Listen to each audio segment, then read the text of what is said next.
Eu estou com um encargo no meu coração, como os irmãos já notaram em várias reuniões, de partilhar apenas os assuntos relacionados à edificação. Eu não sei quanto tempo isso levará, mas eu sei que esse é o encargo que nesse momento está em minhas mãos, colocados pelo Senhor, diante das comunhões que eu tenho tido com a palavra e com o Senhor. Então hoje, diante do último partilhar, eu meditava ontem até a madrugada e o sentimento que me veio foi algo sobre a edificação que é muito necessário, que é revelação, cruz e visão para a edificação. Revelação, cruz e visão para a edificação. Quando nós olhamos essas três realidades, eu não me movo em favor da edificação da casa de Deus sem a revelação do que é a casa de Deus.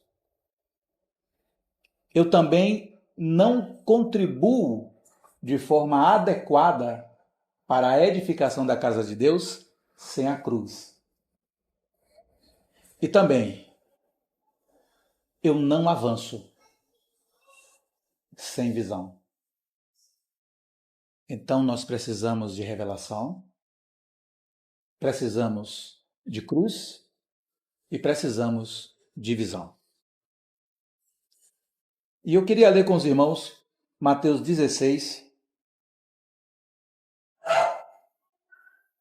uma parte de Mateus 17 e uma parte de Êxodo. Mateus 16, 13 em diante diz assim: Indo Jesus para as bandas de Cesareia de Filipe, perguntou a seus discípulos: Quem diz o povo ser o filho do homem? E eles responderam: Uns dizem João Batista, outros Elias, e outros Jeremias, ou algum dos profetas. Mas vós, continuou ele, quem dizeis que eu sou? Respondendo Simão Pedro, disse: Tu és o Cristo, o Filho do Deus vivo. Então, Jesus lhe afirmou: Bem-aventurado és, Simão Barjonas, porque não foi carne e sangue quem tu revelou, mas meu Pai que está nos céus. Também eu te digo que tu és Pedro, e sobre esta pedra edificarei a minha igreja, e as portas do inferno não prevalecerão contra ela. Dar-te-ei as chaves do reino dos céus. O que ligares na terra terá sido ligado nos céus, e o que desligares na terra terá sido desligado nos céus. Então, advertiu os discípulos de que a ninguém dissessem ser ele o Cristo. Desde esse tempo, começou Jesus a mostrar a seus discípulos que lhe era necessário seguir para Jerusalém e sofrer muitas coisas dos anciãos, dos principais sacerdotes e dos escribas, ser morto e ressuscitado no terceiro dia. E Pedro, chamando-o à parte, começou a reprová-lo, dizendo: Tem compaixão de ti, Senhor. Isso de modo algum te acontecerá.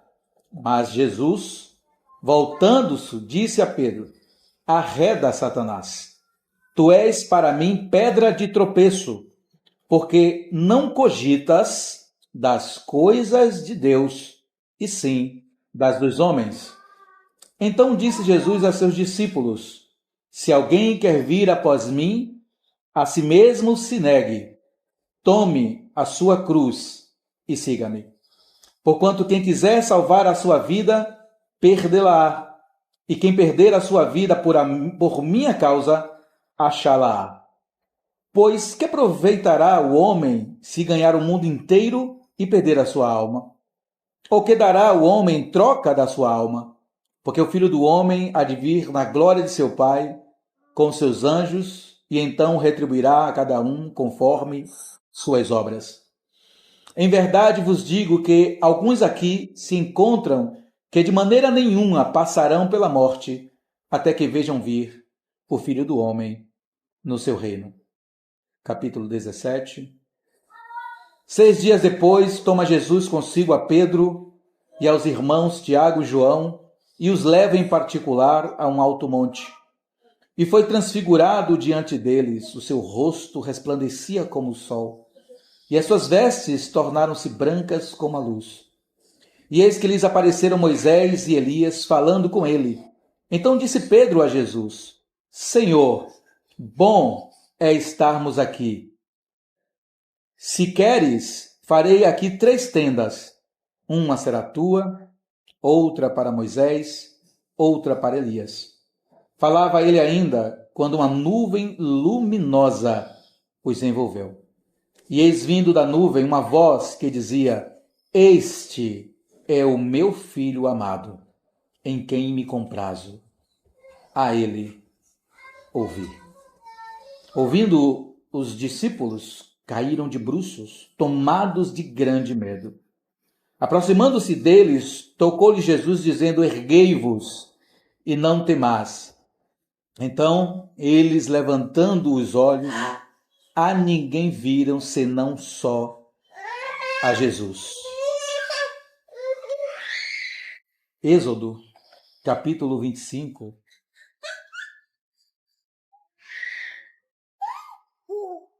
Êxodo, capítulo 25.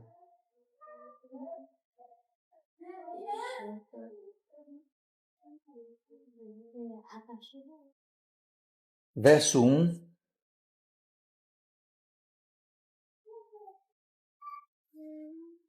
Êxodo 25, verso 1, que diz assim: Disse o Senhor a Moisés: Fala aos filhos de Israel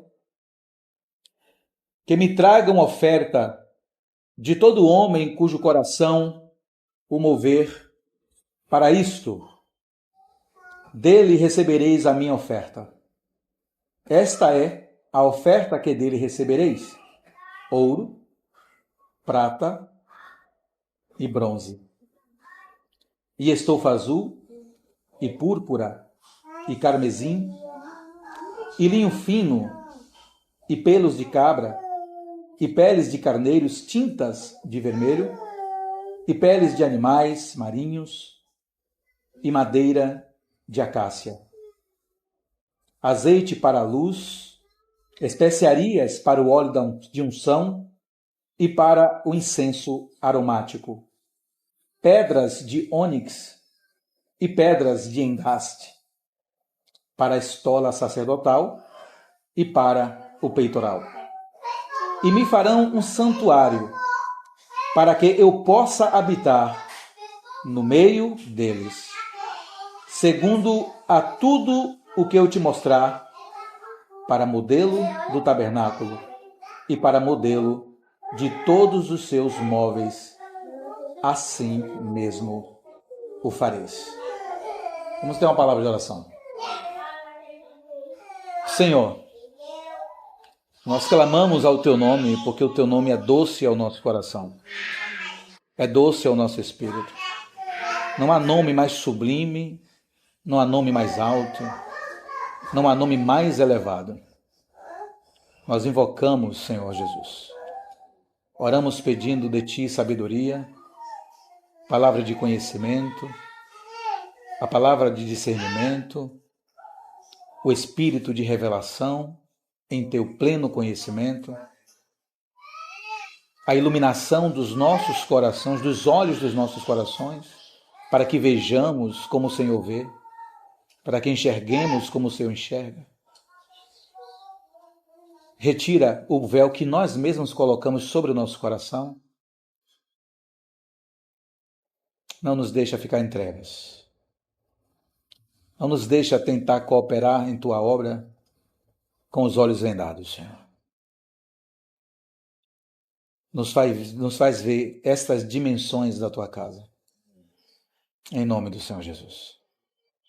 Amém.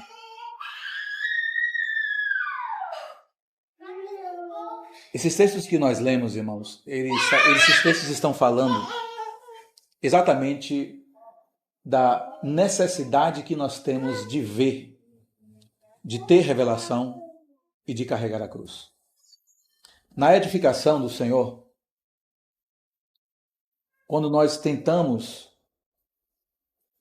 realizar a obra, caminhar, quando nós tentamos executar aquilo que nós acreditamos ser a vontade do Senhor e nós não temos revelação, a única coisa que procede de nós é o nosso próprio achismo. É aquilo que nós mesmos acreditamos ser a vontade do Senhor. Quando o Senhor escreveu tanto o conjunto da sua revelação veterotestamentária, o Antigo Testamento, e o conjunto da sua revelação neotestamentária, o Novo Testamento, o Senhor, ele estava entregando ao homem a revelação escrita da sua vontade. E quando nós lemos essa porção da revelação do Senhor, porque é uma porção, a Escritura ela não contém tudo a respeito do que o Senhor quer e o que o Senhor é, ela contém apenas aquilo que o Senhor viu, que nós podemos compreender do seu coração, aquilo que era a vontade dele para que nós pudéssemos entender em sua leitura. Quando nós estamos diante dessa palavra, o Senhor já está falando conosco de forma muito clara a respeito do que ele quer. Mas a questão é que a Escritura ela não revela o Senhor apenas no aspecto escriturístico. Ela não revela o Senhor apenas naquilo que foi escrito gramaticalmente falando. O Senhor se revela também através daquilo que é a vontade do Pai, para que nós possamos ver segundo Ele vê. O capítulo 16, no verso 13, o Senhor faz uma pergunta que nos esclarece exatamente isso. Indo Jesus para as bandas de Cesareia de Filipe, perguntou a seus discípulos: quem diz o povo ser o Filho do Homem? É claro que o Senhor já sabia, irmãos. A pergunta do Senhor não tem a ver com ele. A pergunta do Senhor na Escritura sempre terá a ver conosco. Ele sabia o que o povo pensava a respeito dele. A pergunta era diretamente a eles. Será que eles tinham clareza de quem era o Senhor? Nós temos clareza de quem é o Senhor e de sua vontade? Então o Senhor diz algo mais íntimo após a resposta deles. E eles responderam: uns dizem João Batista, outros Elias, e outros Jeremias, ou algum dos profetas. Eles deram 4 opções acerca do que pensavam sobre Jesus. E possivelmente a mente deles ainda estava também sobre essa realidade, ser Jesus um dos profetas, ser Jesus possivelmente Elias. Eles estavam ainda com essa realidade falsa a respeito do Senhor. Até que o Senhor indaga mais intimamente a eles: mas vós. Nós podemos pegar essa palavra, né, esse pronome, e converter para nós. E quanto a nós? Como nós vemos o Senhor? O que é que nós pensamos do Senhor? O que é que o Senhor é para nós? Quem Ele é? Quem foi aquele que se humilhou descendo dos altos céus, assumindo forma humana, abandonando toda a sua estatura, abandonando a sua natureza celeste? Encontrando-se em forma humana, não se contentou a forma humana e veio passando a ser servo. Quem é esse? Nós sabemos quem ele é, onde ele estava e por qual motivo ele fez isso. A nossa cooperação na obra de Deus depende muito desse entendimento de quem ele é.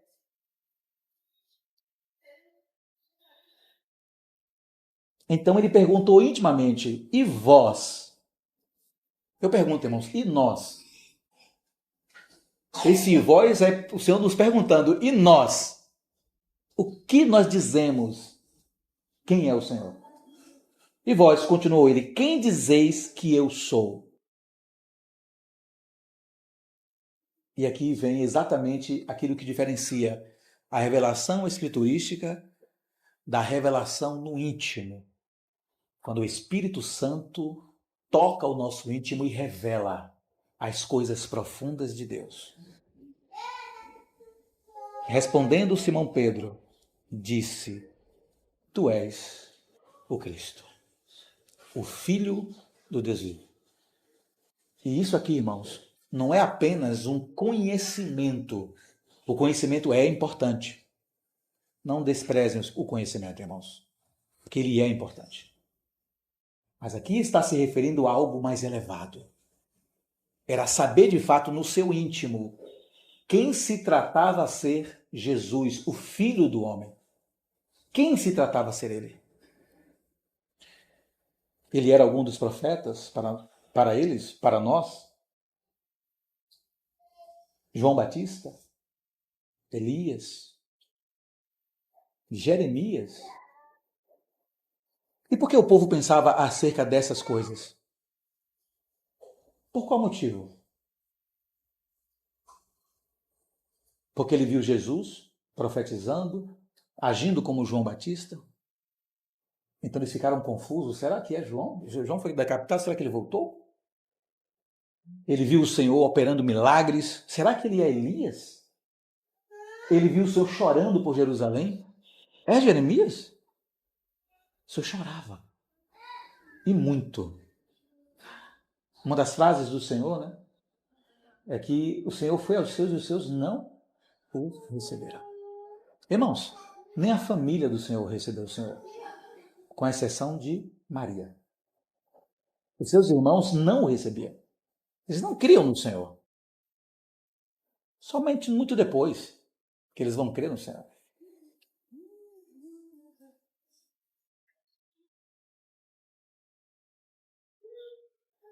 Um dos profetas. E então a pergunta íntima ocorre. Mas e nós? Quando olhamos o Senhor, o que nós vemos? O que nós entendemos? Então Jesus afirmou diante daquilo que Pedro disse: Tu és o Cristo. De supetão. Como sempre foi Pedro. De supetão ele sacou a espada, arrancou a orelha de Malco. De supetão ele disse: Senhor, isso de modo algum te aconteça. Pedro era o quê? Afoito, né? Afoito. Nós somos muitas vezes afoitos. Não é só Pedro, né? Quando olhar para cada característica de cada um dos discípulos, nós olhamos assim, nos vemos em várias características. Né? Mas ele sempre foi afoito. Mas aqui ele foi afoito. Mas ele não foi afoito por vontade própria. Aqui havia algo além de Pedro. Algo que veio do alto para ele. Tu és o Cristo, o Filho do Deus vivo. Jesus nunca tinha dito isso a eles. Jesus de modo algum tinha mostrado a eles quem ele era a esse respeito. Ele não tinha falado. Eles caminhavam com Jesus, eles estavam com Jesus, eles ouviam Jesus, eles se agradavam das palavras doces do Senhor. Inclusive daquelas palavras que são mais profundas, que são mais estanques. Eles ouviram e permaneciam aos pés do Senhor. Mas eles não tinham ideia quem era o Senhor. E ele diz assim, então Jesus afirmou, bem-aventurado é Simão Bar-Jonas, porque não foi carne e sangue quem tu revelou, mas meu Pai que está nos céus. E aqui, irmãos, não se trata de entender gramaticalmente de quem é o Senhor. Não é por conta da leitura, é por conta da experiência com o Senhor. É por conta da unidade do nosso espírito com o Senhor. É por conta da busca com o Senhor. É por conta da vontade do próprio Senhor, do seu supremo propósito, que ele revela a sua pessoa. O Pai então mostra quem é o Filho. Ele apresenta o Filho de forma mais íntima. Não era somente o homem Jesus que estava ali. Não era somente o filho de Maria que estava ali. Não era somente o filho de José.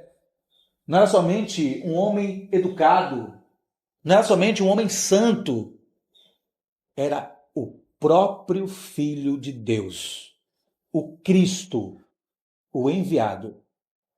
Essa palavra Christos, do grego, ela significa exatamente isso. O ungido de Deus, o encaminhado de Deus. Aquele que foi separado, ungido e enviado para o mundo. A fim de quê? De cumprir o seu propósito.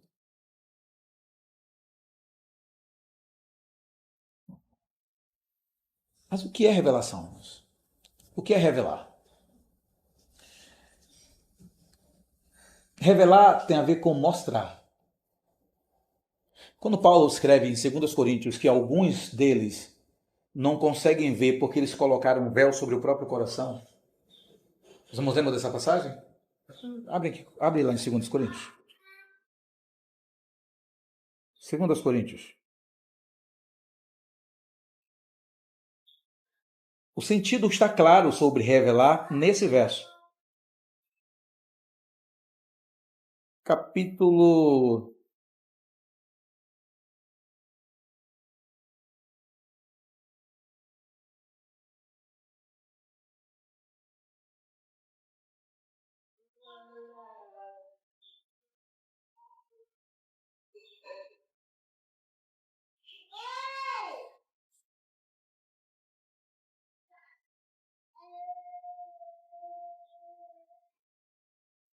capítulo 3, verso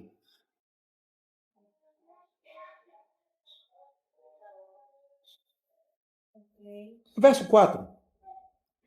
É um pouco mais para frente, mas para que entendamos o contexto. Verso 4. Capítulo 3 de 2 Coríntios, verso 4.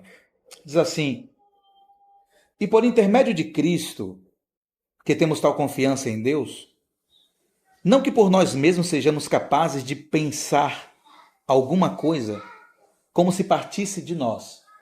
Porque observe, irmãos, todas as coisas que dizem respeito à profundidade do conhecimento de Cristo, de quem Ele é, do seu propósito, da sua eterna vontade, nós não intentamos em saber ou podemos saber sem que o Pai deseje nos revelar, sem que Ele deseje desvelar.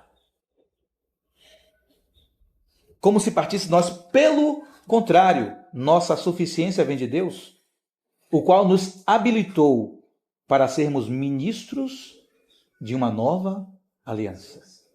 Porque sem Deus fazer tal coisa, tal realidade, ninguém o é. Isso vem da vontade divina.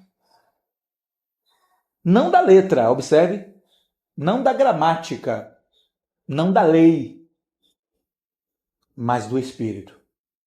Observe que essas coisas estão muito conectadas ainda com 1 Coríntios, porque as coisas espirituais se discernem espiritualmente. Somente de forma espiritual nós podemos compreender a vontade do Senhor. Mas continuando. Mas no Espírito, porque a letra mata, mas o Espírito vivifica. Não que Deus esteja negando a necessidade do conhecimento da letra, mas que ela, sem o Espírito, ela é morta. Os judeus estavam diante de Deus a lei, irmãos. Toda a revelação a respeito do supremo propósito estava na lei. Eles viram o Senhor? Eles reconheceram o Senhor? Não, irmão. Isaías estava lá, 53, toda a definição do Senhor. Eles viram o Senhor em Isaías 53? Não. Toda a revelação que foi dada a Davi a respeito do templo e a respeito de que a sua descendência reinaria para sempre. O trono seria para sempre. Eles viram? Não. Porque a letra sem o Espírito é morta. Ela precisa do Espírito para que a nós seja desvelado. Recebamos revelação do alto. Eu não posso me dar essa revelação. Eu posso até entender gramaticalmente o que está dizendo o texto, e isso é importante. Mas eu preciso que o Senhor me revele. Eu preciso que Ele me mostre o texto. A letra mata, mas o Espírito vivifica, ou dá vida, doa vida. E se o ministério da morte, gravado com letras em pedras, qual é o ministério da morte? A lei. Ele é o ministério da morte. A letra. Se o ministério da morte, gravado em letras, em pedras, com letras em pedras, se revestiu de glória, se esse ministério havia nele a manifestação da própria glória do Senhor, a ponto de os filhos de Israel não poderem fitar a face de Moisés, por causa da glória do seu rosto, ainda que desvanecente, ainda que ela diminuísse aos poucos, como não será de maior glória o ministério do Espírito Santo? Como não? Porque se o ministério da condenação foi glória, que é o da lei, em muito maior proporção será glorioso o ministério da justiça. Porquanto, na verdade, o que outrora foi glorificado, neste respeito já não resplandece, diante da atual sobreexcelente glória. Qual é a atual sobreexcelente glória, irmãos? A graça manifestada em Cristo Jesus. Isso é a sobreexcelente. A glória anterior, então, ela ficou abafada, ela foi colocada abaixo, ela foi cancelada, porque ela era um tipo de escrito que era uma dívida que eu e os irmãos tínhamos diante do céu. Então o Senhor rasga esse escrito de dívida, para que houvesse sobreexcelência da glória presente, a do Espírito Santo, a da justiça, a da graça. Porque se o que se desvanecia teve sua glória, muito mais glória tem o que é permanente. Até a manifestação do Senhor Jesus, todo o Espírito quando vinha, ele vinha momentaneamente. O Espírito não era permanente, fosse quem fosse o profeta. O Espírito vinha e se retirava. O Espírito vinha e se retirava. Ele vinha, usava aquele profeta, usava aquele sacerdote, usava aquele rei e se retirava. Usava aquele levita e se retirava. Ele não permanecia, ele era desvanecente. Mas quando veio o ministério presente, ele se tornou permanente. Para que nós pudéssemos aprender e continuar aprendendo da parte do Senhor. Tendo, pois, tal esperança, servimos-nos de muita ousadia no falar. E não somos como Moisés, que punha véu sobre a face,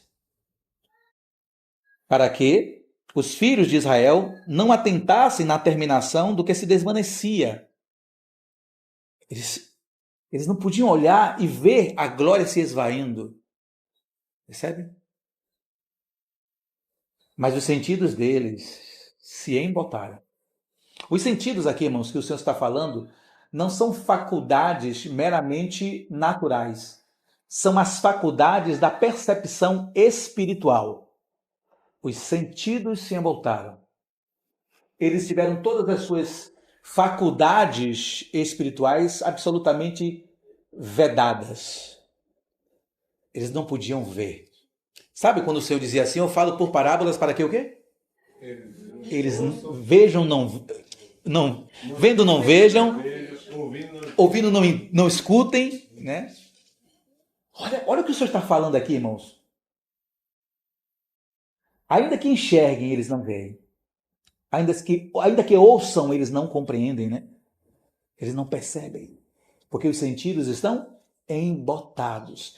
Eles tinham toda a revelação de Gênesis a Malaquias, toda a revelação veterotestamentária, e não viram o Senhor.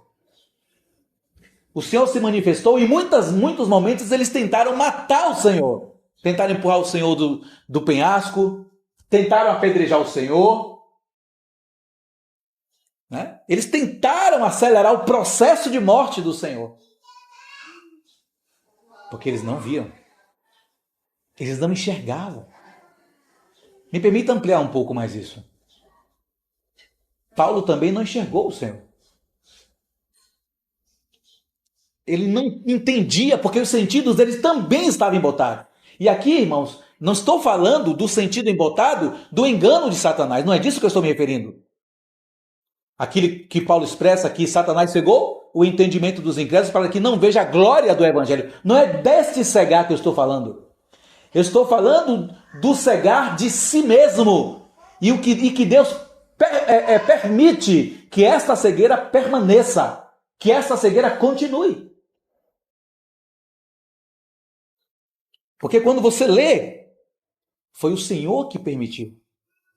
E não somos como Moisés, que punha véu sobre a face para que os filhos de Israel não atentassem na terminação do que se desvanecia. Mas os sentidos deles se embotaram.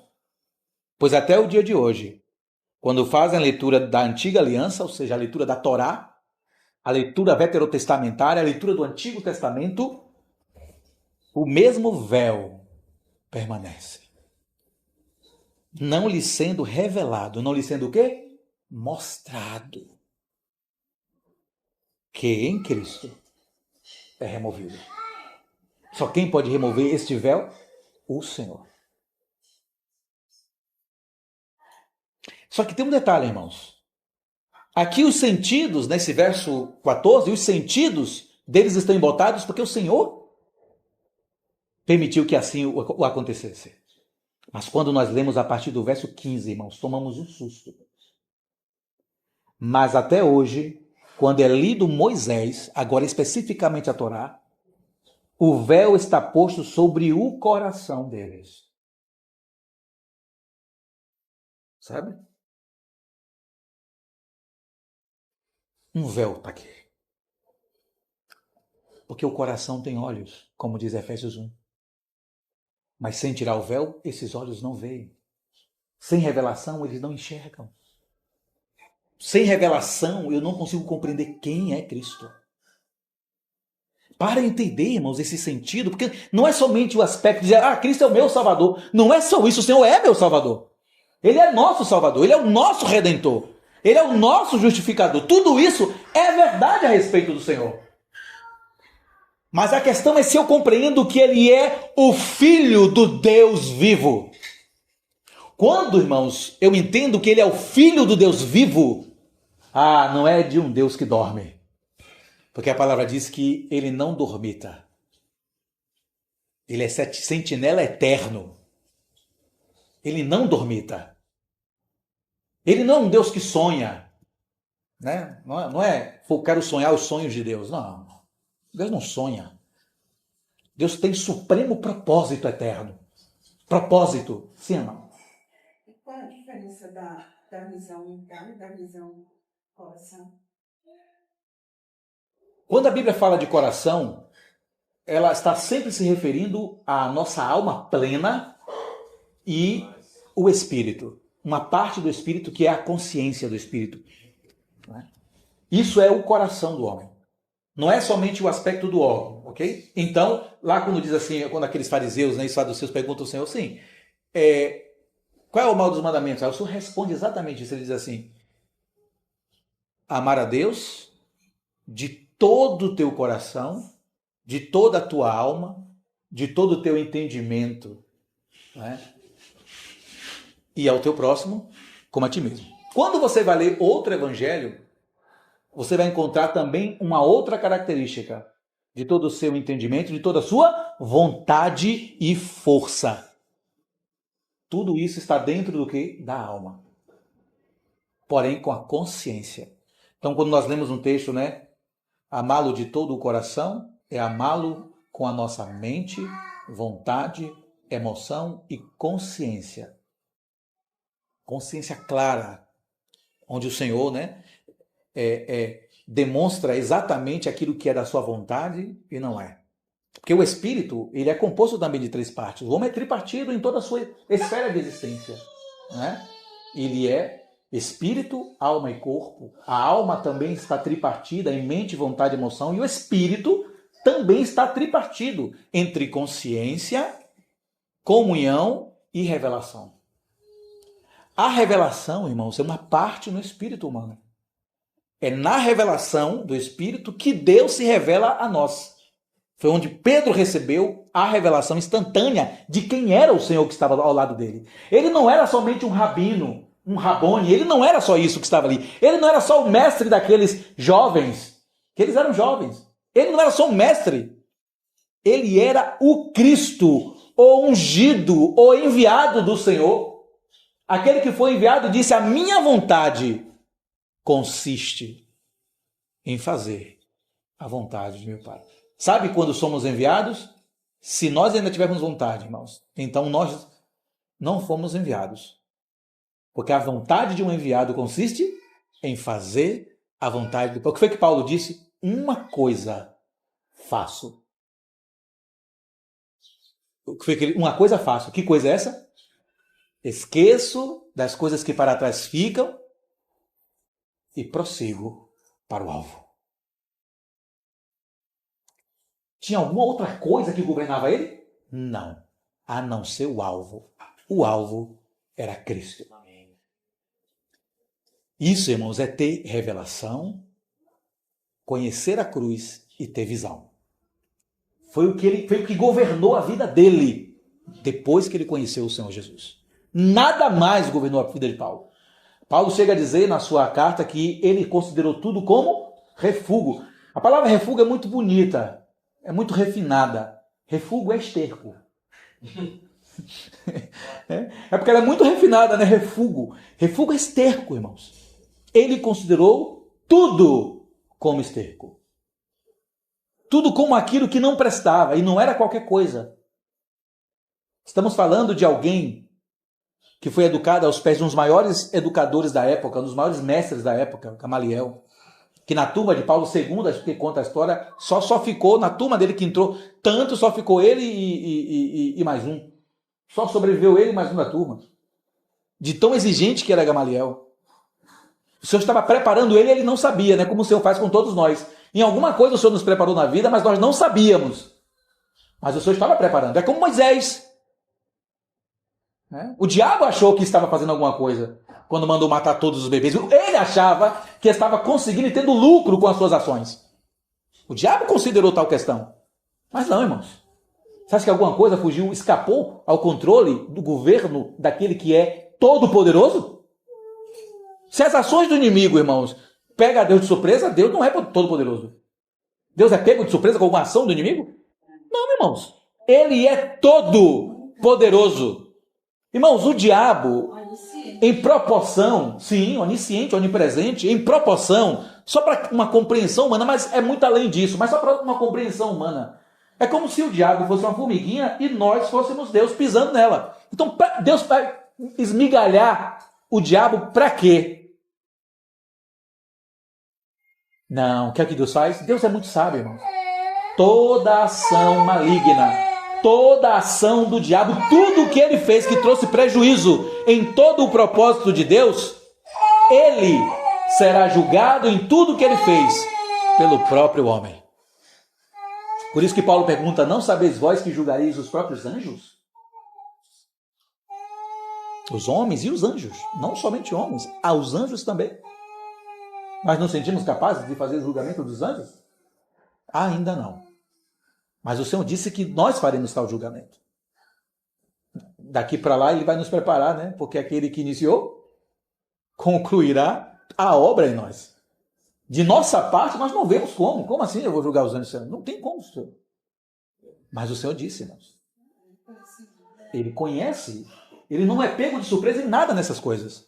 Então, quando o diabo ele atua para tentar atrapalhar a manifestação da gloriosa casa de Deus e a sua edificação, para entregar a ela perfeita, ataviada como noiva a seu esposo, o Senhor só está olhando de parte. Então, o Senhor ele é todo poderoso nesse sentido. Essa revelação do Senhor, quando ela vem a nós, ela remove esse véu. Também eu te digo, perdoe. Mas os sentidos deles se embotaram, ficaram confusos, ficaram, turvos, se tornaram sem clareza. Liam Isaías e não viam o Senhor. Liam Jeremias e não compreendiam o Senhor. Jerusalém, Jerusalém, que quis ajuntar-vos como pintinhos debaixo das minhas asas. Vocês acham que o Senhor disse aquilo ali como? Foi urrando, irmãos, foi chorando. Foi chorando muito. Não foi uma palavra como normalmente nós lemos Jerusalém, Jerusalém. Não foi isso. Foi angustiante. Porque Jerusalém é a praça de Deus. Como lemos em Provérbios, capítulo 1, capítulo 2, capítulo 8, capítulo 9. É a praça de Deus. É a manifestação de Deus, Jerusalém, irmãos. Lá que foi construído o templo.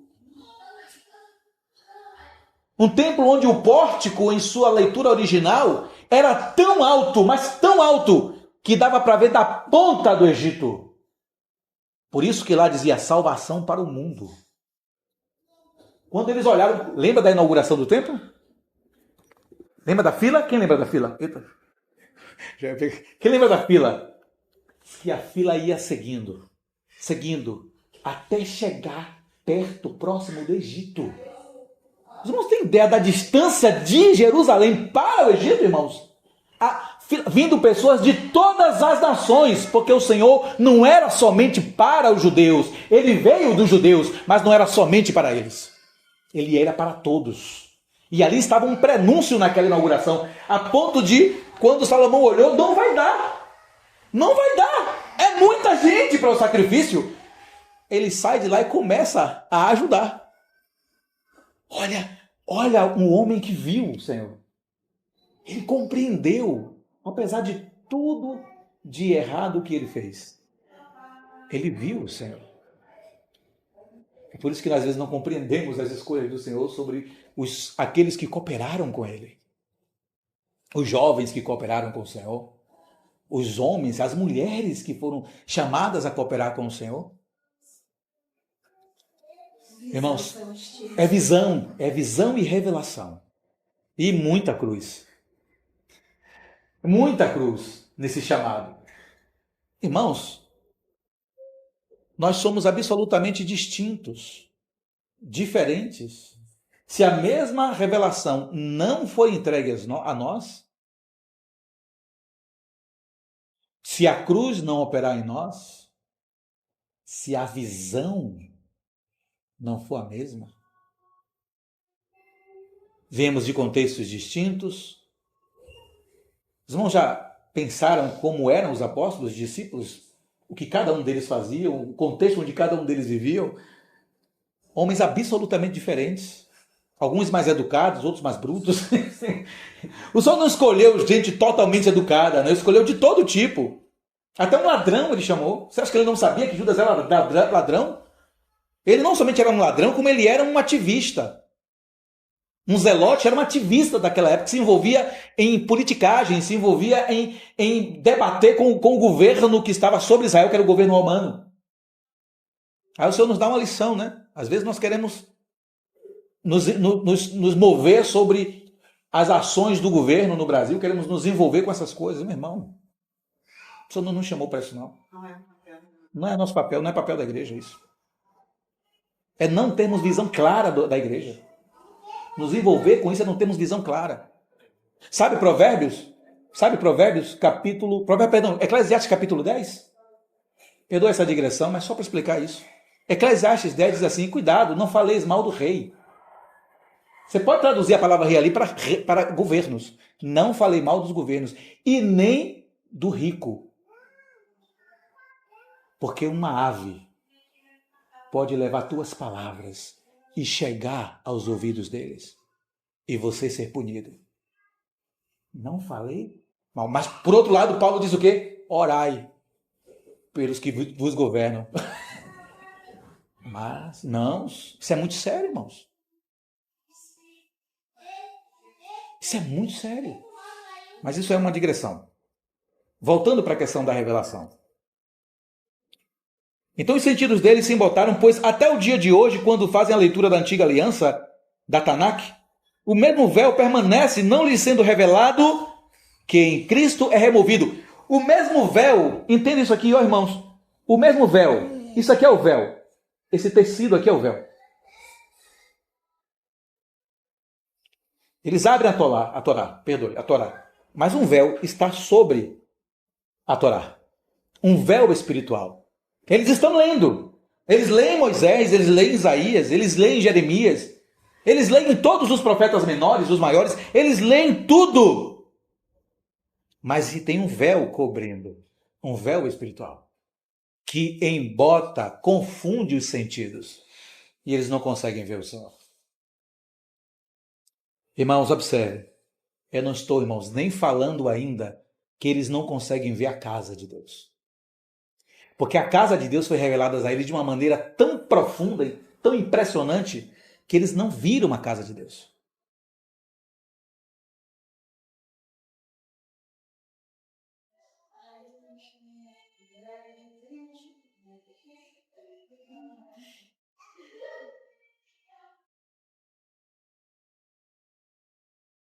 Em Cristo o véu é removido.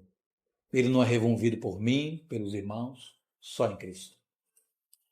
Mas até hoje, quando é lido Moisés, o véu está posto sobre o coração deles.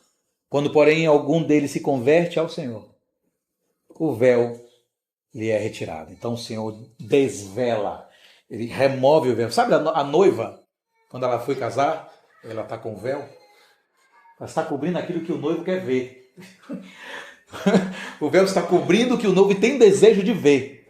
O Senhor vai revelar quando o nosso desejo for um com o desejo dele. Então ele vai revelar. O noivo está tão ansioso que pede para que o irmão que está celebrando aquela cerimônia acelere as palavras. Ele quer tirar o véu. Ele quer que a sua amada seja mostrada para ele, né? E, segundo a tradição, dá azar ver a noiva, né? Quando ela sai do quarto, que as irmãs estão lá ornando ela para ele, quando ela sai do quarto, ela já sai com véu. Então ele fica, meu Deus, quem é que está ali? Né? Como é que está essa maquiagem? Ele está ansioso para ver a sua amada. Irmãos, Deus sempre esteve ansioso para revelar o seu Filho a nós. Amém. Sim, claro que Deus não sofre de ansiedade, é só uma forma de falar. Ele queria, desejava muito mostrar o seu Filho a nós. E o seu Filho também tinha um desejo de mostrar a sua igreja, a sua noiva a nós.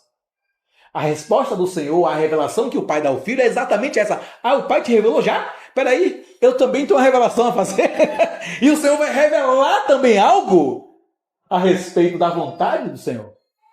Porque tudo do Pai a respeito do Filho é por causa da igreja a respeito da Trindade. Tudo que o Pai fez sobre o Filho e a necessidade de vermos quem Ele é por causa do supremo propósito. É por causa do que é a Trindade, é por causa do Pai, é por causa do Filho e é por causa do Espírito. E por isso o Filho também olha e revela o seu coração, a sua vontade, o seu desejo, o seu supremo propósito. É por isso que a igreja vai seguir. Para Ele, sim, todos unidos com o Senhor. É o desejo maior dele. Então, quando alguém se converte, o véu lhe é retirado. Engraçado que rapidinho, essa parte, quando alguém se converte, né? Não é quando alguém aceita. Se converte. Não, já não tem. Exato, eles já estavam caminhando com o Senhor. Mas tinha que se converter. Pedro, quando te converteres, é um assunto que tem muito a ver com a busca ao Senhor, com a vontade, a unidade de vontade com o Senhor. Davi tinha um desejo tenho. Não é assim que Davi fala? Um desejo tenho. O que é que ele conclui? Qual o desejo dele? Os irmãos lembram? Buscarei. Porque aquele que busca, acha. Aquele que bate, abre. Irmãos, quando nós buscamos, então o Senhor também quer nos buscar. Nós buscamos, o Senhor nos busca, nós queremos, o Senhor quer, nós desejamos, o Senhor deseja, então o Senhor revela. Ele nunca revelará a sua vontade se nós não buscamos conhecer sua vontade. Pedro estava com o Senhor, ainda que ele fosse estabanado. Ele estava com o Senhor, ainda que ele fosse apressado. Ele estava com o Senhor. Então o Senhor, o Pai, olhou e disse, é esse aqui mesmo que eu vou entregar. E entrega a Pedro tamanha revelação. Tu és o Cristo, não era qualquer um. Então qual é o risco, irmãos? O risco é de nós continuarmos com o véu sobre o coração. E colocarmos um véu nós mesmos sobre o coração. Porque ver o Senhor, desejar enxergar o Senhor, tem que ser do íntimo. Não são questões de meras palavras, são questões do íntimo, do interior, do nosso interior. Eu quero ver o Senhor, eu quero saber o que o Senhor é, quem o Senhor é. Intelectualmente falando, nós podemos dizer muitas coisas a respeito do Senhor. Nós podemos decorar toda uma sistemática teológica, a sistemática de Aquino, a sistemática de Berkoff, a sistemática de Strong. Podemos decorar tudo isso, irmãos. Mas ainda assim faltar revelação. Se a revelação não vier, nós não sofreremos o que o Senhor deseja que nós sofremos por ela. Toda revelação, toda alta revelação tem um preço. Olhe quando o que Paulo disse, por causa das altas revelações e para não me ensoberbecer, o Senhor colocou um espinho em minha carne. Todos nós, o Senhor colocará um espinho, segundo aquilo que deve ser o caminho para a nossa humildade por causa das grandes revelações que isso trará ao nosso coração. Então sempre haverá um espinho em nossa carne. Esse espinho, ele anulará, se nós permitirmos, todo orgulho, toda soberba, todo privilégio, toda exaltação própria. Tudo isso será anulado. Se nós cedermos a isso. Porque a oração de Paulo foi o quê? Eu orei, ao Senhor. Porque ele disse, Senhor, esse espinho que me incomoda, Senhor.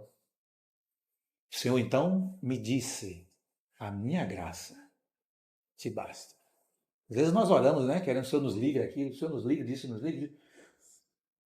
A oração do Senhor, a resposta do Senhor às vezes será, a minha graça lhe é suficiente. O espinho vai permanecer para sempre. Talvez para sempre, talvez por um tempo, talvez o Senhor troque o espinho para um arpão. O Senhor nos deu um espinho, nós não estamos ouvindo com o espinho, o Senhor vai nos dar um arpão, uma flecha, alguma coisa maior, para ver se nos incomoda mais, para ver se a gente acorda, Desperta, ó tu que dormes de entre os mortos, e o Senhor te esclarecerá. Esse esclarecer é exatamente isso. Mas o Senhor não parou ali. Ricardo, ele mesmo tinha te obrigadinho. Ele falou, Porque eu não fui desobediente. Amém. Quer dizer, algo que a gente não deve desobedecer. Tremor. Amém. Sim, mesmo. Amém. E o Senhor continua. Não foi carne e sangue quem tu revelou, mas meu Pai que está no céu. Não foi carne e sangue que desvelou, que removeu o véu sobre essa verdade. Qual a verdade? Que eu sou Cristo. É isso que o Senhor está dizendo para ele. Essa grande verdade foi-lhe revelada. Essa verdade já estava nos Salmos. Essa verdade já estava em Gênesis. Essa verdade já estava em Números. Essa verdade já estava em Levítico. Essa verdade já estava em Deuteronômio. Essa verdade já estava em Juízes. Essa verdade já estava em Provérbios. Essa verdade estava em todos os profetas. Mas somente ali a Pedro foi revelado. Você imagina então todos os outros olhando para Pedro? Porque agora eles também viram. Quando Pedro falou, irmãos, o Pai revelou a Pedro. E através de Pedro, o olhar dos outros agora era outro sobre Cristo. Eles viram ali agora o Senhor. Não ser carne, não ser sangue, fala também da revelação não natural. Ou seja, o que você teve não foi a revelação natural da sua própria. Não é humana. Não é humana. Não é do nosso próprio conhecimento. Exato. Não se trata de algo que eu li na lei. Estava na lei. Mas a minha capacidade, a minha habilidade intelectiva não me capacitava a isso. Por isso que o texto de 2 Coríntios diz o quê? Porque ele nos capacita. Ele nos habilita a isso. Então o Senhor revelou a ele, habilitando ele a entender. És o Cristo. Isso é um saltar de olhos, irmãos, muito alto. Mas o Senhor não para aí, irmãos. Porque se ficasse somente em Pedro, na revelação que o Senhor deu a Pedro, nós poderíamos entender erroneamente que o supremo propósito de Deus era salvar a humanidade. Mas isso não pode ser e não é o supremo propósito. Isto é a correção do desvio para o supremo propósito. Entendamos assim, irmãos. Deixa eu ver se eu consigo demonstrar para os irmãos. Antigamente tinha um quadro ali, poderia ser melhor, mas para estar sem quadro eu vou tentar demonstrar. Aqui está o coração de Deus na eternidade. Então Deus projeta o homem na eternidade, para que o homem fosse alegria para Deus. Quem é Deus? O Pai, o Filho e o Espírito Santo. Os três é Deus. Deus é a manifestação dos três. Amém? Então, o Deus planeja, no seu propósito, ter o homem para a sua satisfação, para a sua alegria. Lembre de Hebreus, por causa da alegria que lhe foi proposta, ele foi à cruz. Que alegria? O homem. Isso está em Provérbios 8. Lembra? Vem cá em Provérbios 8 rapidinho. Provérbios 8.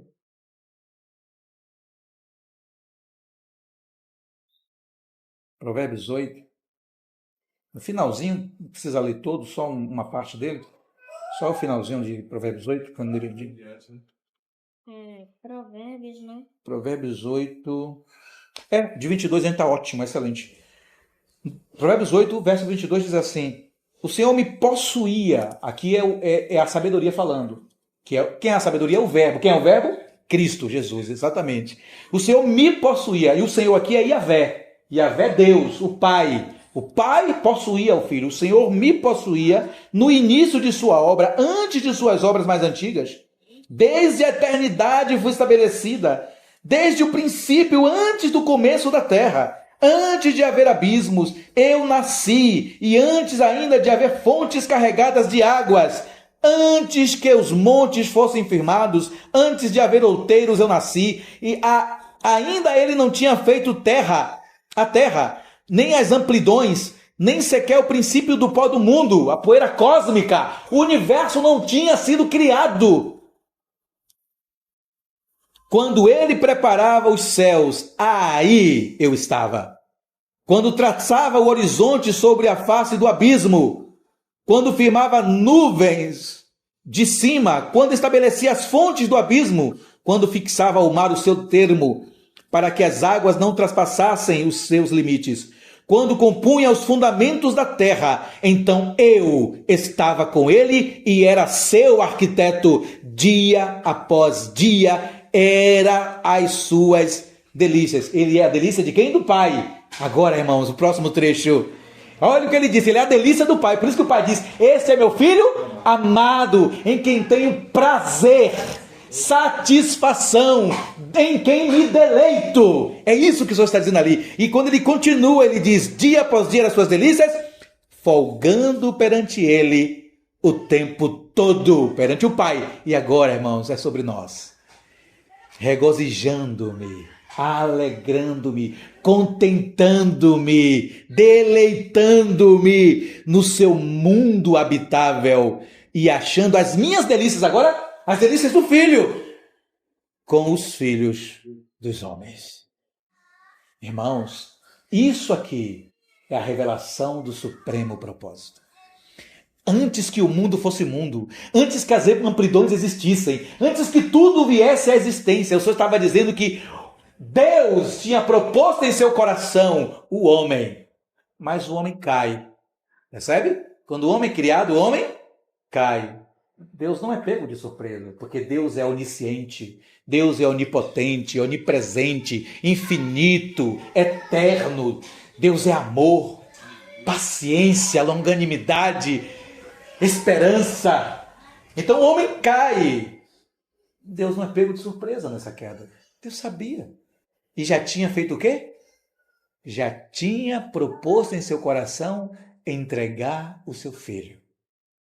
Por isso que nós dizemos, a cruz é eterna. Ela não é somente temporal. Ela se apresentou temporalmente por causa de nossos pecados, mas ela estava na eternidade proposta. Como o quê? Como solução a esse desvio do supremo propósito. Quando o homem cai, Deus então tem uma solução. Nessa queda, o Senhor coloca aqui a cruz, para que através da cruz ele retornasse ao quê? Às delícias de Deus, para ser as delícias, a satisfação de Deus, ao supremo e eterno propósito de Deus. Isso era o que estava proposto em seu coração. Por isso que essa revelação de Mateus 16, ela é tão clara. Tu és o Cristo, o Filho de Deus vivo. Então Jesus lhe afirmou: bem-aventurado és, Simão Barjonas, porque não foi carne e sangue, não foi o homem, não foi você mesmo, não foi alguns dos discípulos, não foi profeta, não foi nenhum deles que te revelou, mas meu Pai que está nos céus. Algo do próprio Senhor veio ao Espírito dele. Por quê? Porque o Espírito Santo, todas as coisas de Deus, conhece. Porque o Espírito Santo é o Espírito do Pai. Porque o Espírito Santo é o Espírito do Filho. Ele é o Espírito 7 vezes intensificado. É assim que ele se apresenta em Apocalipse, não é isso? Como 7 tochas. É assim que ele se apresenta em Isaías. Acho que é capítulo 11. Não é? Quando diz lá, o Espírito do Senhor, o Espírito de sabedoria, o Espírito de conhecimento, o Espírito de fortaleza. E ele começa a falar, são 7. É o mesmo Espírito, mas ele está intensificado e demonstrado como ele atua, revelando, trazendo o conhecimento, a sabedoria. Tudo isso é a respeito da vontade de Deus. Porque no nosso tempo, irmãos, o Senhor não está se apresentando a nós por meio dele mesmo, mas por meio do Espírito. Eu vou, mas enviarei o Consolador, e ele vos dará. E vos fará o quê? Conhecer. Todas as coisas, foi somente algumas coisas?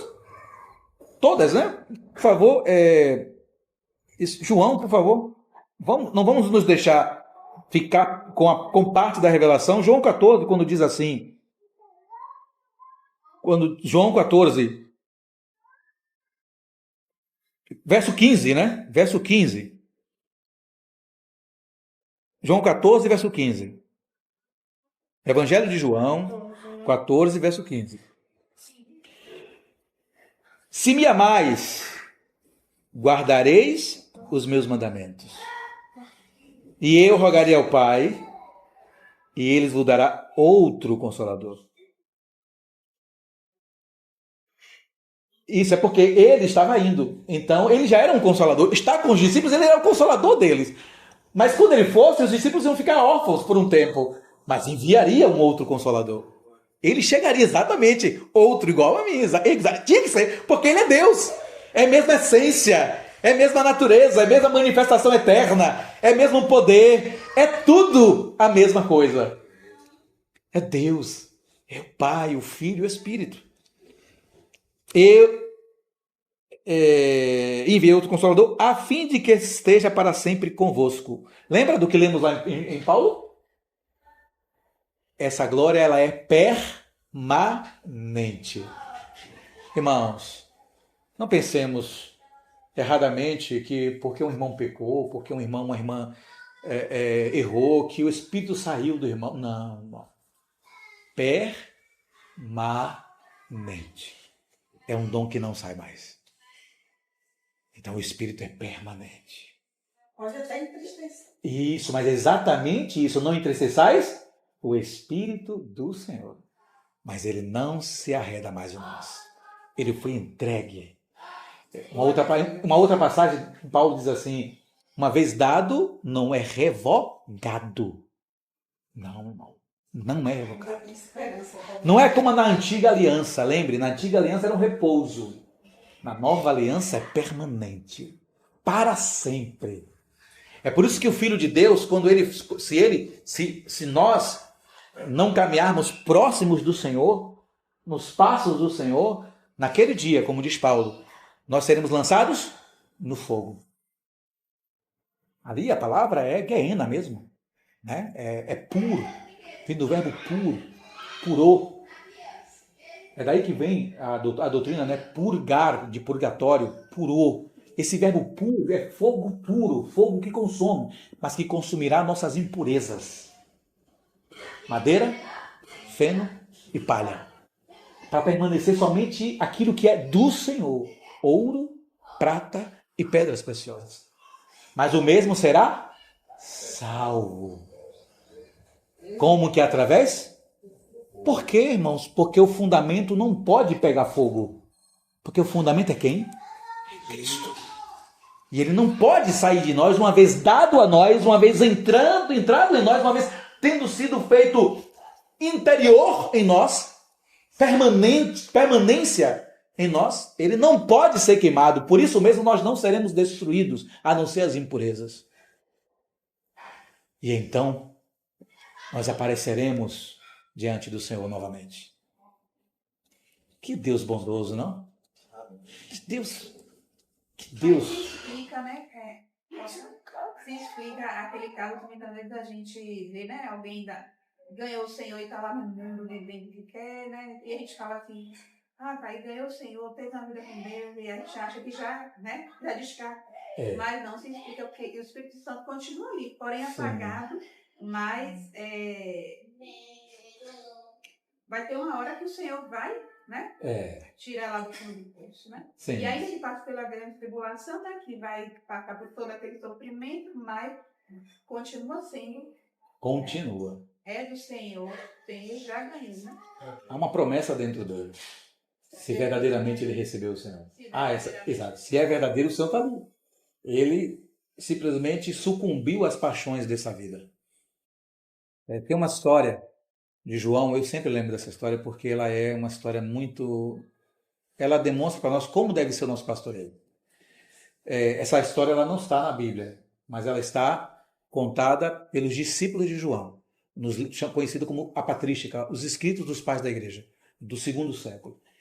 E nessa história, o discípulo conta que João, quando ele chega em Éfeso, ele está muito, muito acabado, né, por causa da experiência na ilha de Patmos, né? Ele foi jogado no tacho de óleo fervente, os irmãos sabem a história, né? Então João está muito debilitado. Sim, o Senhor guardou a vida dele, mas ele está debilitado, já está velho e tal. E ele chega a Éfeso. Quando ele encontra os irmãos, ele pergunta aos irmãos sobre um jovem que ele tinha ganhado para o Senhor. E os irmãos olham para ele com um olhar de tristeza. E dizem, ele não está mais entre nós. Aí ele, cadê ele? Então ele está em tal lugar, assim, em tal lugar. Era uma situação de vergonha. João, irmãos, vai lá. Essa deve ser a nossa atitude. Ele vai lá, irmãos. Às vezes nós estamos achando que nós, irmãos, é que somos santões, sabe? Que temos toda a santificação na alma. João foi lá porque Jesus andava no meio dos pecadores. Eu não vim para os sãos, mas para os doentes. Então João vai lá. João sabe que ele é do Senhor. João vai atrás dele, com os discípulos, com a comitiva, dá uma palavra para ele e resgata ele. Resgatou ele para o Senhor. Né? Quantas pedrinhas João não ganhou naquele dia, hein? Quantos o Senhor quantos os céus não tocou tambores, não tocou trombetas? Meu Deus, que festa! Né? Diga, irmão, pode falar. Levantou a mão? Foi assim. Amém. Então observe, irmãos, que isso tem a ver com o nosso entendimento sobre a revelação que o Senhor nos traz. Mas aqui, irmãos, continuando essa leitura, o Espírito da verdade, que o mundo não pode receber, porque não vê, nem o conhece. Para conhecer o Espírito da verdade, eu tenho que ver. Eu tenho que ver o Senhor. O Espírito não pode vir sobre mim se eu não vir o Senhor primeiro. Eu tenho que receber o Senhor.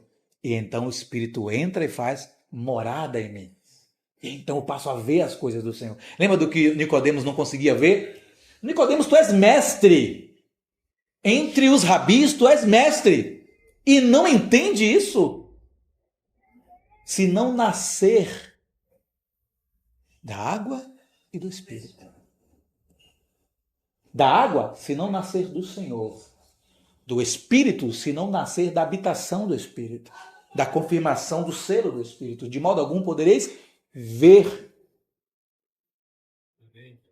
e nem entrar. Porque, mas primeiro, para entrar, tem que ver.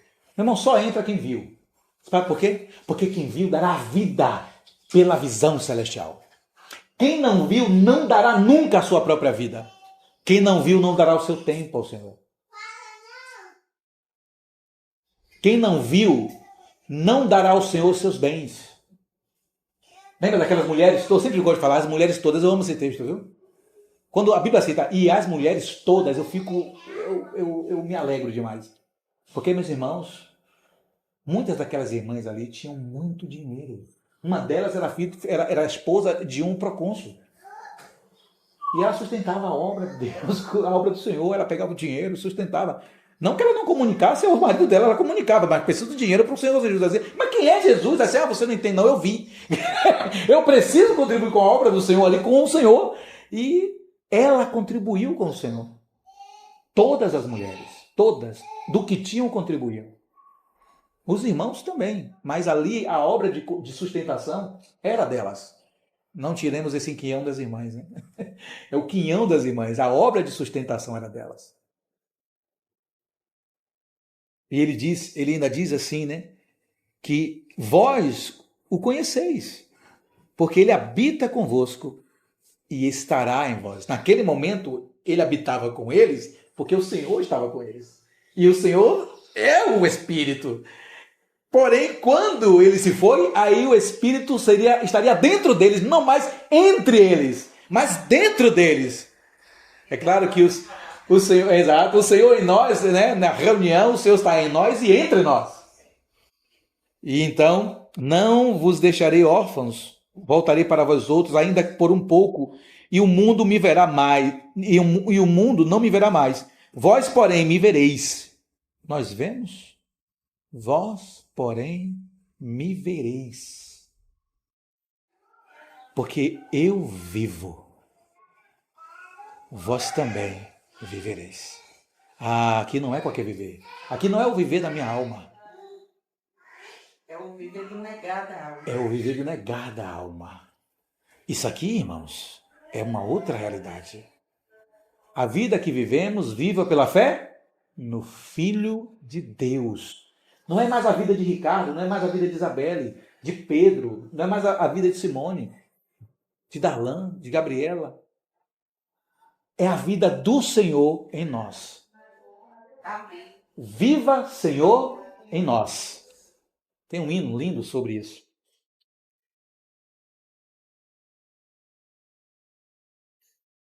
Naquele dia, vós conhecereis que eu estou em meu Pai e vós em mim, e eu em vós. Eu estou em meu Pai, vós em mim. Se nós estamos nele e ele está no Pai, nós estamos no Pai também. É consequência. Estar em Cristo é estar no Pai, por meio do Espírito Santo, que aplica em nós essa grandiosa verdade de unidade eterna e plena, segundo o supremo propósito do Senhor.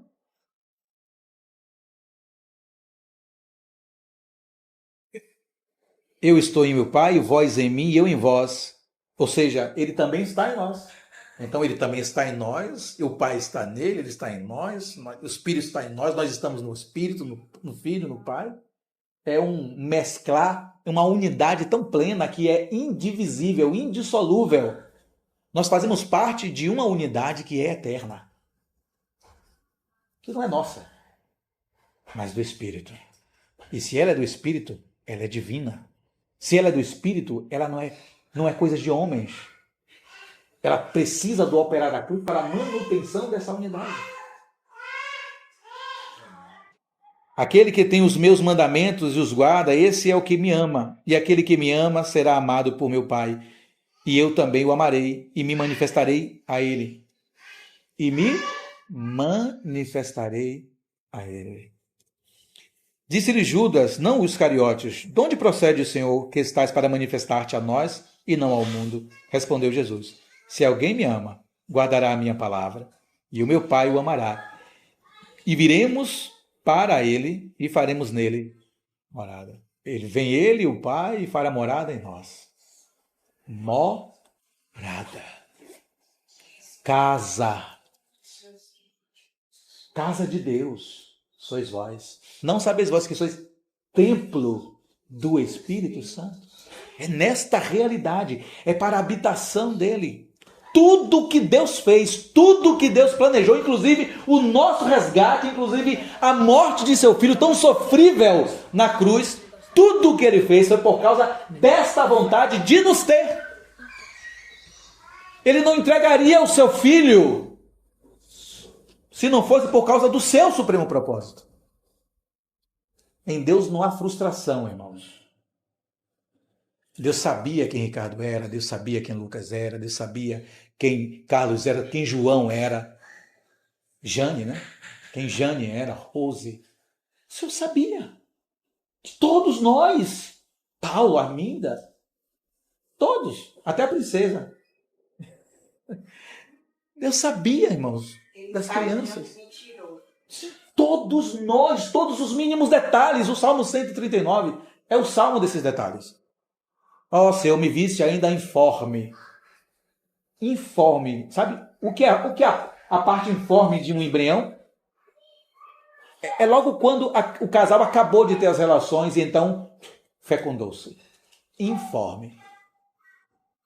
Informe. Não tinha forma nenhuma.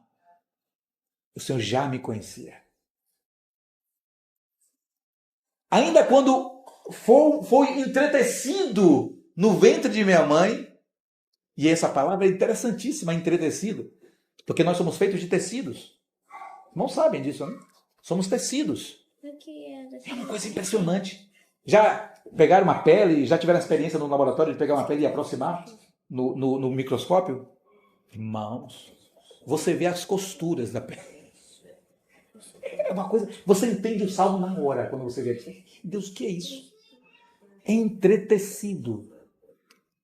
Sendo ali formado ponto a ponto no ventre, o Senhor sabia cada aspecto nosso, conhecido plenamente desde o ventre, em outros textos, antes da fundação do mundo. Baseado já no Provérbios 8.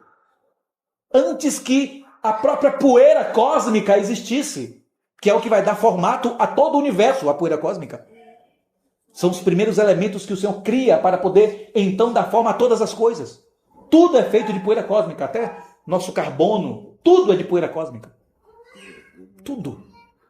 Porque foi Deus que fez com o seu barar, com o seu trazer à existência, e tudo ser sustentado pela palavra do seu poder. Eu já vou concluir, irmãos. Naquele dia vós conhecereis que eu estou em meu Pai, e vós em mim, eu em vós. Aquele que tem os meus mandamentos os guarda. Esse é o que me ama. Aquele que ama será amado por meu Pai, e eu também o amarei e manifestarei nele. Disse-lhe Judas, não Iscariotes: de onde procede, Senhor, que estás para manifestar-te a nós e não ao mundo? Respondeu Jesus: se alguém me ama, guardará a minha palavra, e meu Pai o amará, e viremos para ele e faremos nele morada. Casa, habitação. Irmãos, isso é tudo que o Senhor deseja. Habitar com os filhos dos homens. E encontrar nos filhos dos homens o quê? Suas delícias, satisfação, alegria, contentamento, não felicidade. Felicidade, irmãos, é egoísmo, viu? Cuidado. Você não vai encontrar na Bíblia nenhum lugar falando de felicidade, mas de alegria. Felicidade não. Nunca felicidade. Alegria. Alegria não é algo passageiro. Ela é constante. Porque a alegria independe de lugar, independe de situação. Você está alegre. Alegrai-vos. Digo outra vez? Alegrai-vos. Eu fui sepultar meu tio ontem, né? Foi um pastor, um homem de Deus. Cooperou muito na obra de Deus com meu pai. E eu fui ao sepultamento e meus primos estavam lá. E aquela multidão em choro, mesmo sendo cristãos, né? Mas aquela multidão chorosa, de luto, sim. Mas o enterro de crente é confuso. Mesmo uma hora que você chora, você está rindo. De repente o povo estava alegre. Irmãos falavam, o povo chorava por causa das palavras e se alegrava por causa das palavras. Quando se falava das lembranças, o povo chorava. Quando se falava da eternidade, o povo ria, se alegrava. Eu olhava para os ímpios e os ímpios com uma interrogação na cabeça. Eles não entendiam o que estava acontecendo, mas é que é uma experiência confusa para quem não viu o Senhor. Para quem viu o Senhor, ainda que chorosos, ainda que enlutados, ainda que ali estejam tristonhos, eles sabem, ele está em um lugar muito melhor. E num estado de revelação nós dizemos, queria eu estar lá, mas nossa carne é muito forte. Na hora esse estado de revelação de querer estar lá muda. E queremos ainda estar aqui. Não é, irmãos? Pois é. Paulo reconheceu tamanha verdade que era melhor o quê? Estar com o Senhor. Para ele seria maravilhoso. Mas o desejo dele de ficar é diferente do nosso. Vocês nos lembram o desejo dele para ficar? Exato. Por causa de nós. Isso é uma outra perspectiva, irmãos. Ali não foi a carne de Paulo. Ali não foi. E nós, às vezes não, na maioria das vezes é a carne. Mas em Paulo não foi. Em Paulo ele reconhece a necessidade que por meio da vida dele, Deus estava operando a edificação daquela igreja. E ainda necessitava que ele pudesse ficar para que ele pudesse dar a própria vida em amor a eles. Que lindo! E foi exatamente o que aconteceu. Ele foi preso, ele foi julgado injustamente e foi condenado injustamente. E então ele foi morto, decapitado. Irmãos, a condenação do Senhor Jesus foi injusta. Mas o Senhor necessitava ir à cruz. A condenação dos apóstolos foi injusta. Mas eles necessitavam morrer. Porque assim como aconteceu com o Senhor Jesus, tinha que acontecer também com eles e conosco. Porque se o grão de trigo não morrer, fica só. Mas quando morre, germina e dá fruto. Quando nós nos permitimos, irmãos, essa verdade, conhecendo a eternidade, que a nossa cooperação aqui com o Senhor, tão adequada diante da revelação que recebemos, da cruz que opera em nós e da visão que temos do Senhor, então a nossa realidade com a igreja muda. O nosso caminhar com a igreja é outro. Nós olhamos os irmãos e vemos Cristo. Nós olhamos para os irmãos e vemos aquela realidade de Efésios, o finalzinho do capítulo 1. Porque ele recebeu todas as coisas do Pai. E para ser o cabeça sobre todas essas coisas, deu à igreja. Cuidado com outras traduções que dizem para o bem da igreja. É errado. É deu à igreja. Para ser o cabeça. E a igreja se tornando plenitude em todas as coisas por meio do Senhor. O Senhor manifestando essa plenitude através dela. Então, quando olhamos isso, não, o Senhor é a cabeça do corpo. O corpo é o Senhor. A igreja é o complemento do Senhor. A igreja é a extensão do cabeça. A igreja é o Senhor manifestando-se em todo o universo, em toda a terra.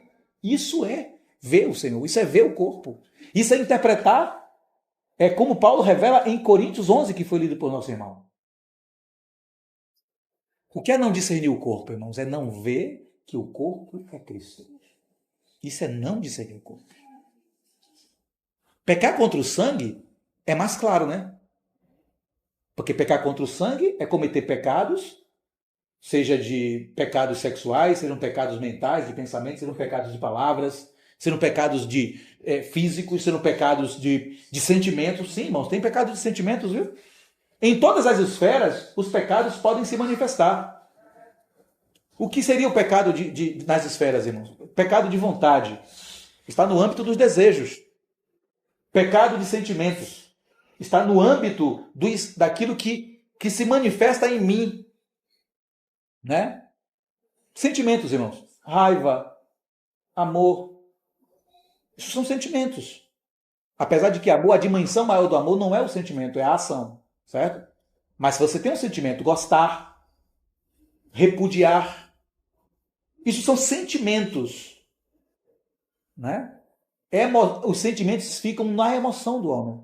Já reparou quando alguém fala alguma coisa que nós não gostamos, nós entramos no âmbito da emoção. Ou quando eu quero alguma coisa, entramos no âmbito da vontade. São os desejos. Ou ainda meus pensamentos. E nós pecamos em todas essas esferas. Nós não pecamos somente fisicamente ou somente com palavras. Nós pecamos em todas as esferas. Pensamentos, no âmbito da mente. Desejos, no âmbito da vontade. E sentimentos, no âmbito das emoções. E quando olha também. Aí, Ele fala que é só em olhar. já pecou. Olhar. Exatamente. No âmbito do olhar, está também... Olhar e desejar. Sim. É porque o olho é a janela da alma, diz a Bíblia. Não é isso?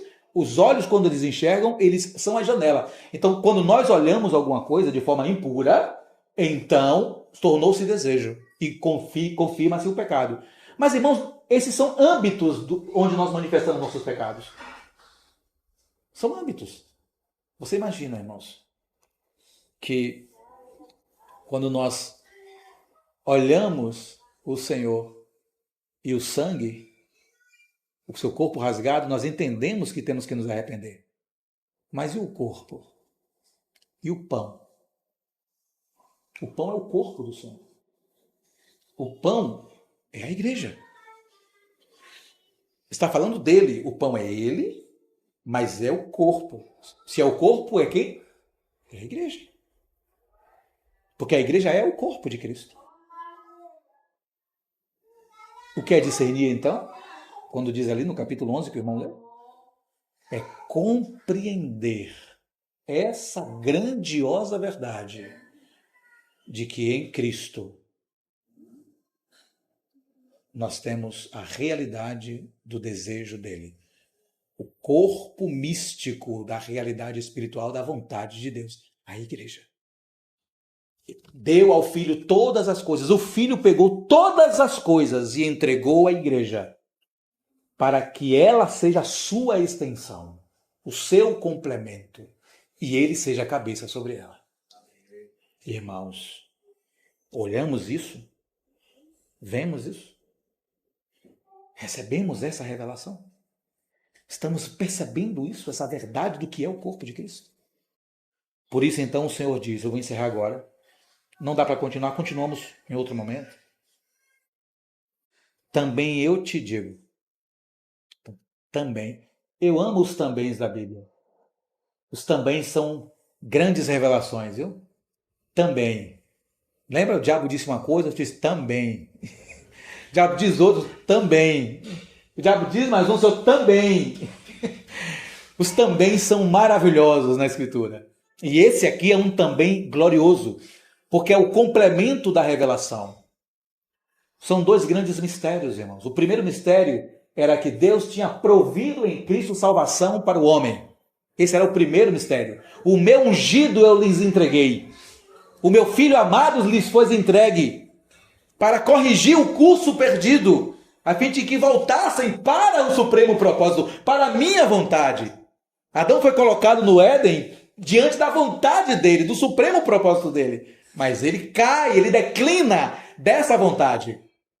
O Senhor Jesus vem e coloca uma cruz no declínio.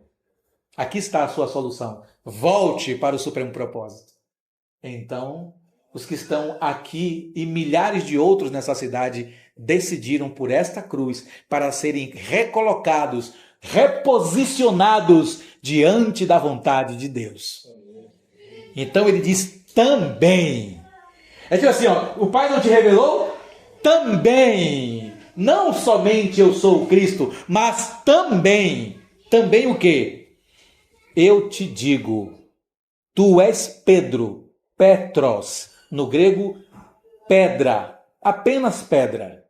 Tu és pedra, Petros, e sobre esta pedra, sobre, agora Petra, sobre esta rocha reveladora. Qual rocha reveladora? Ele agora, porque ele é a rocha, ele é Petra. É sobre esta revelação que ele veio. Qual revelação? Tu és o Cristo. Tu és o Cristo, o Filho de Deus. E sobre esta revelação de que eu sou o Cristo, sobre essa revelação de que eu vim para vos salvar, como ungido de Deus, edificarei a minha igreja. Sobre esta revelação de que eu sou a rocha. Sem a revelação eu não edifico, irmãos. Eu sei que ele é a rocha, que para muitos se tornou rocha de tropeço, pedra de tropeço e de escândalo para alguns. Ele se tornou essa pedra para muitos. Ele é essa pedra para nós? Não. Nós cremos neles, recebemos a revelação dele. Então ele não é essa pedra para nós. Amém? Mas o que ele é para nós, então, se ele não é essa pedra de tropeço? Ele é o Cristo, o Filho do Deus vivo? Se ele for, então ele tem algo para nós a mais. Ele tem um também para nós. Eu edificarei a minha igreja.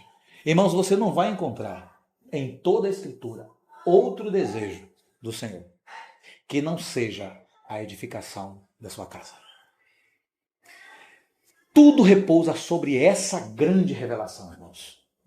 Porque a edificação da casa do Senhor é a conclusão da sua obra do supremo propósito. Tudo repousará sobre isso. Por isso que todas as cartas, tudo está falando deste assunto. De Gênesis a Apocalipse, você verá este princípio, apontando para a casa de Deus, a casa de Deus, a casa de Deus. Porque é do interesse dele. E as portas do inferno não prevalecerão contra ela. Deus nos dará outra oportunidade de continuarmos diante dos textos, pois quando o Senhor revela, por que logo quando ele entrega a revelação da sua igreja, a segunda palavra é: e as portas do inferno não prevalecerão. Assim que ele fala que ele vai edificar, ele fala das obras do inferno. Quando ele fala da edificação, ele fala das obras de Satanás. Irmãos, não vacilemos. Edificar é uma guerra. Edificar é uma batalha. E se nós não tomarmos a cruz, e se nós não permitirmos que a visão nos governe, nós seremos ferramentas nas mãos do inferno contra a igreja. O diabo nos usará como usou Pedro. Para trás de mim, Satanás, tu não cogitas das coisas de Deus, do alto, dos céus, mas dos homens. Todas as vezes que nós não cogitamos das coisas do Senhor, ainda que filhos do Senhor sejamos, nós estamos sendo usados pelo diabo. Ainda que não possessos dele, mas usados por ele. Nas palavras, nas ações, nas atuações, em tudo. E prejudicando a edificação da casa de Deus. Lembrem, falou em edificar, o Senhor mesmo disse sobre o Hades. Encerrando, a palavra inferno foi mal traduzida em nossa Bíblia. A palavra que aparece no original é a palavra Hades. Hades significa a casa da morte. Quando você entende a palavra Hades, daí você entende que o Hades tem várias portas, vários departamentos. Os irmãos estão entendendo? Por isso que eu cito as portas do Hades. São muitas portas. De lá que saem muitos emissários malignos. De lá que saem muitas coisas procedendo de Satanás. E em muitos momentos, nós seremos usados pelo inimigo se nós não permitir que o Senhor opere em nós a cruz. Revelação, cruz e visão para a edificação. Amém. Jesus é o Senhor. Vamos orar. Amém. Senhor, em nosso coração tem um peso sobre essa palavra. Nós não queremos edificar em vão, Senhor. Nós não queremos achar que estamos atuando em Tua igreja para uma edificação em nossas próprias palavras, em nossas próprias atitudes. Nós queremos edificar segundo a revelação do alto. Queremos edificar segundo o operar da cruz em nossos corações. Nós queremos edificar segundo uma visão governante em nós. Então, Senhor, dá-nos revelação do alto. Amém, Senhor. Opera em nós a Tua cruz. Nos abre os olhos para podermos tomar a nossa cruz. caminhar após ti. E se mostra para que tenhamos visão de ti, Senhor. Nós queremos ver a tua casa. Nós não queremos se importar somente com a nossa casa. Uma coisa faço. Uma coisa queremos fazer. Buscar-te, Senhor. Mostra-te a nós. Manifesta-te a nós. Em nome do Senhor Jesus. Amém.